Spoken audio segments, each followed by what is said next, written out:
बैठा था यहाँ आया ना, मैं कितना हिचकिचा रहा हूं मेरी आत्मा जानती। क्यों?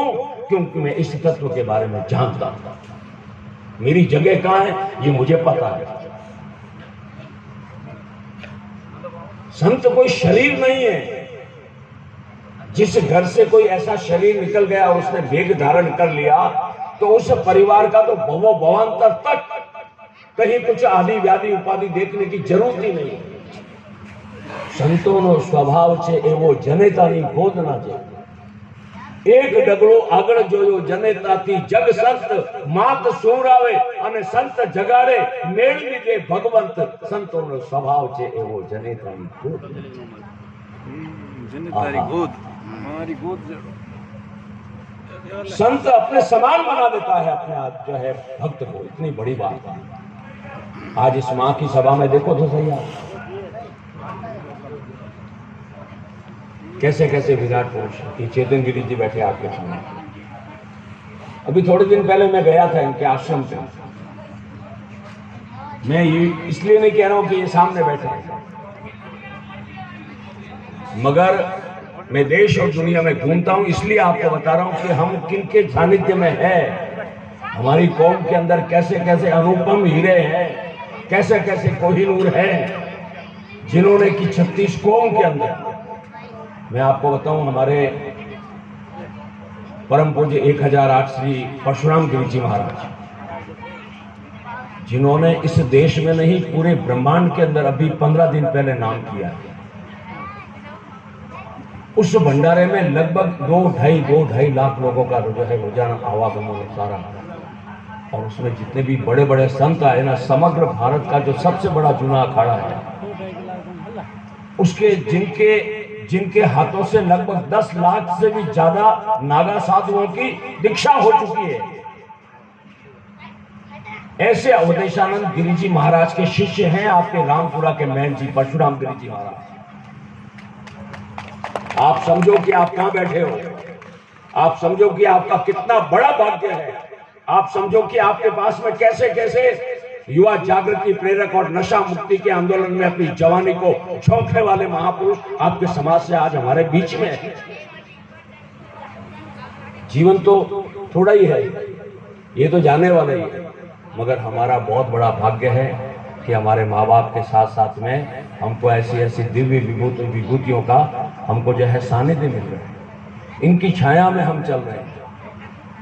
आज अपने समाज का ये जो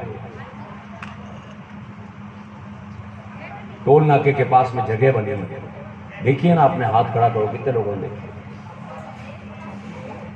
क्या था वहां पे? इनके चौमासा करने से पहले वहां क्या था बताओ मुझे। कोई भी पंच हो, पटेल हो, युवा हो, पढ़ा लिखा हो, कोई भी किसी तरह का आदमी हो तो मुझे बताओ, इनके चातुर्मास से पहले वहां पर क्या रचना था? और अभी आप जाके देख लो वहां पर क्या रचना है। ये काम पूरे पैसों से नहीं हुआ है। ये काम इन्होंने जो है प्रशासन के साथ में अपने भेद रूपी जो है तत्व की पकड़ को मजबूती के साथ में प्रस्तुत किया, तब कहीं जाकर के ये काम किया। नहीं तो हाईवे पे एक फाटक लगाना भी भाई साहब हमारी ताकत नहीं है। तो ऐसे महापुरुषों की छत्र छाया में जीने वाला ये सोन भाई का परिवार, जिनकी वजह से आज इन महापुरुषों के मुझे दर्शन हुए। मैं इसलिए भाग्यशाली हूं कि आदरणीय भाई साहब हुक्माराम जी, जो आपके समाज का एक बहुत ही अद्भुत नौजवान है, जिसके संस्कारों को देखता हूं तो मैं भी बहुत प्रसन्न होता हूं। बहुत वर्षों से मेरे संबंध हैं, क्योंकि महेश जी बागली जो बैठे हैं ना, ये संपूर्ण राजस्थान में आर्य संस्कृति की जो है जोत लेकर चलने वाले हैं। और चेतन गिरी जी के बहुत नजदीक है। चेतन गिरी जी महाराज ने उस भंडारे का जो 22, 23, 24 और 25 अप्रैल को चला था, उस भंडारे के अंदर आने वाले महामंडलेश्वर, आचार्य महामंडलेश्वर परम पूज्य अवधेशानंद जी महाराज से लगा करके और स्वयं चेतन गिरी जी महाराज तक इतने देश भर के जो महापुरुष पधारे ना, उन सभी संतों की सेवा का अगर किसी को लाभ मिला है तो चेतन गिरी जी महाराज को। बड़े बड़े महापुरुष आए थे, महामंडले सत्यम गिरी जी महाराज, कितना कर्मठ है वो महामंडलेश्वर, इनकी तरह से नौजवान है। लेकिन परशुराम गिरी जी महाराज ने अपने बालक पर भरोसा किया। बात यहां से शुरू होती है। एक पल भी जी मगर विश्वास बन के जी, कल नहीं तू जिंदगी का आज बन के जी, और जहां में हर चीज की तिजारत करने वाले अपने गुरु का हरदम तू दास बन के जी। अपने गुरु के प्रति दासता का भाव लेकर के। और मैं मंच के ऊपर मुख्यमंत्री बैठे हुए और मंच में बुला रहा हूं चेतन गिरि जी महाराज, चेतन गिरि जी महाराज, चेतन गिरि जी महाराज, क्योंकि इतने लगभग 2000 से भी ज्यादा साधु उस सभा में पधारे थे। उनमें से 7 महामंडलेश्वरों का मुख्यमंत्री ने स्वागत किया। उन 7 में से तीसरा नाम आपका मेरिट जो है लिस्ट के अंदर था। फिर परशुराम गिरि जी महाराज ने कहा कि नहीं ओम जी, वो भंडार के अंदर कहीं नहीं काम में है, आप आगे चलिए। मतलब बिना किसी शोहरत के, बिना नाम की लालसा के, बिना अपने आप को आगे लाने के, केवल गुरु आज्ञा में रह करके काम करना, ये जो है आज के शिष्यों के अंदर कम मिलेगा। लेकिन ये इस महापुरुष के अंदर जो मेहनत, क्योंकि मैं तो पग पग पे देखता हूं, हर यहाँ आया हूं तो ये नहीं है कि मेरे लिए छोटी सभा है, नहीं, ये देव सभा, इससे बड़ी सभा क्या होगा। और अणु अणु आदमी को सिखाता है, सीखने की ललक होनी चाहिए आदमी के अंदर, एंग्शियसनेस होनी चाहिए, जिज्ञासा होनी चाहिए, तो आदमी को सीखने को मिलेगा कहीं से। मैंने कम समय में इनसे जो सीखा है ना, इसलिए आप सभी नौजवान बच्चों को कह रहा हूं कि ऐसे महापुरुषों के संगत में रहो, इनके डायरेक्शन में रहो। तो हम आदि व्याधि उपाधि तो है ही, लेकिन इसके अलावा भी आज का जो युवा कितना भटकता जा रहा है, इन सारी वेदनाओं से हटके और एक हुक्माराम जैसा चरित्रवान नवयुवक बनके और इस पूरे समाज को आगे ले जा सकता है, ये मैं कहने के लिए आया हूं। अभी जब मैं रास्ते में आ रहा तो मुझे हमारे भाई साहब आए हुए फूकाराम जी, उन्होंने एक बात मुझे बाप जी बता दी कि ओम जी एक बात कहूँ, महंगा क्या है, आजकल युवाओं के अंदर एक ऐसा कोई अपने को तो पता नहीं है, मगर महंगा भी बहुत है, कुछ ऐसा नशा आ गया है कि पता ही नहीं लगता है कि वो अपने पास में बैठा है किस तरह से क्या है। तो ये बात मैं इसलिए कह रहा हूं कि ये महापुरुष जो है सृजनशील महापुरुष है। सृजन की शक्ति तो है ही, लेकिन इनका मनोबल जो है ना, वो इतना ऊंचा है कि अगर इनको पूरी तरह से स्वाधीनता मिल जाए काम करने की, तो फिर क्या बात है। गुरुदेव, मैंने तो आपका असली स्वरूप जो है परशुराम गिरि जी महाराज के वहां पे देखा है। इससे पहले मैंने वहां पर अपने ब्रह्म सावित्री पीठ के ब्रह्माचार्य जगत गुरु परम पूज्य 1008 श्री तुलसाराम जी महाराज नरसाना में पधारे थे, वो भी चार्ज पूरा आपके पास में था। प्रद्युमन सूरी जी महाराज साहब पालनपुर वाले महाराज जी का जो है कोई भंडारा था और उस काम को आप संभाल रहे थे। जब मैं रात को 10 बजे पहुंचा तो आपने मुझे संत कुटीर में ले जा करके और वहां से जो है आदमी को साथ भेजा और मुझे कमरा दिया।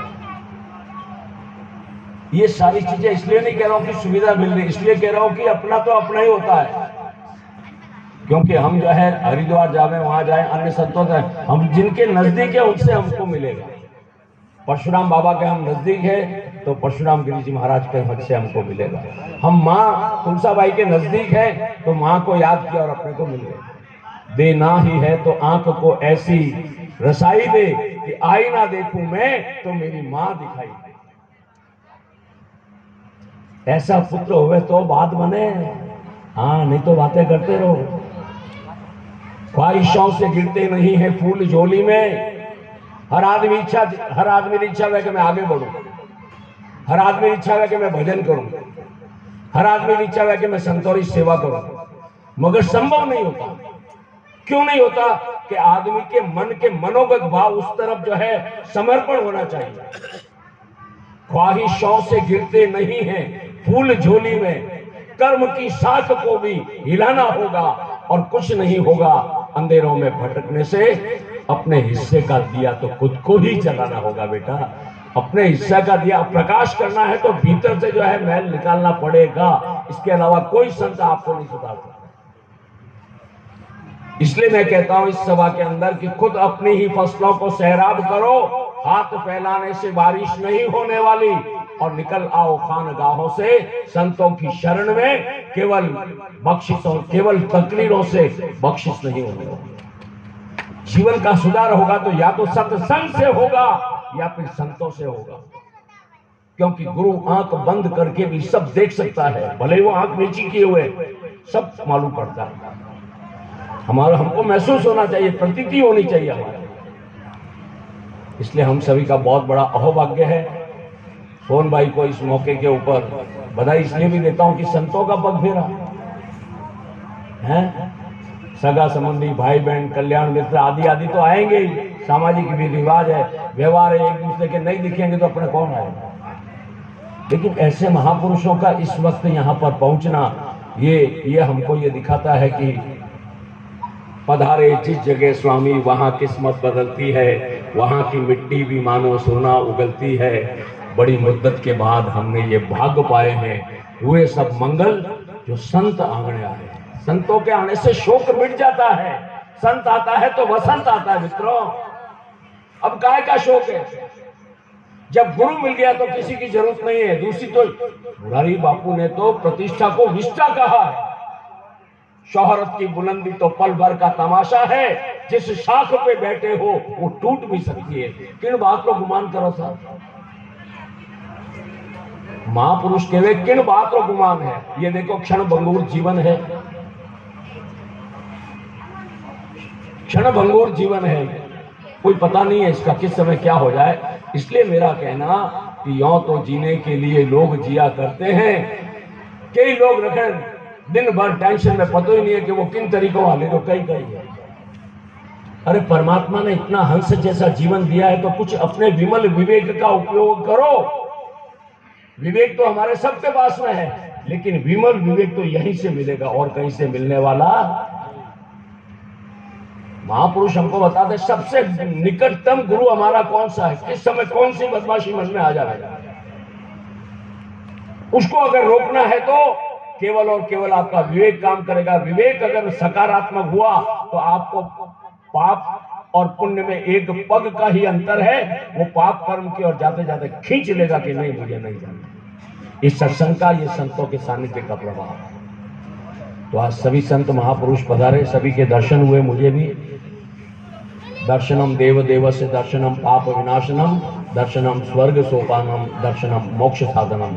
आज की जो सभा, इस माँ का भी कोई ना कोई पुण्य रहा होगा, कहीं ना कहीं इनके भी भजन का जो है उदय काल आया होगा कि ऐसे ऐसे महापुरुषों के आने से जो है शोक जो है मिट जाता है। वसंत की तरह से पूरा परिवार खिलने लगता है, उनका मनोबल बढ़ता है, ताकत बढ़ती है, और इन सभी के दर्शन से हमारी भी ताकत बढ़ी है। मैं एक बार पुनः इस संपूर्ण परिवार के प्रति भाई साहब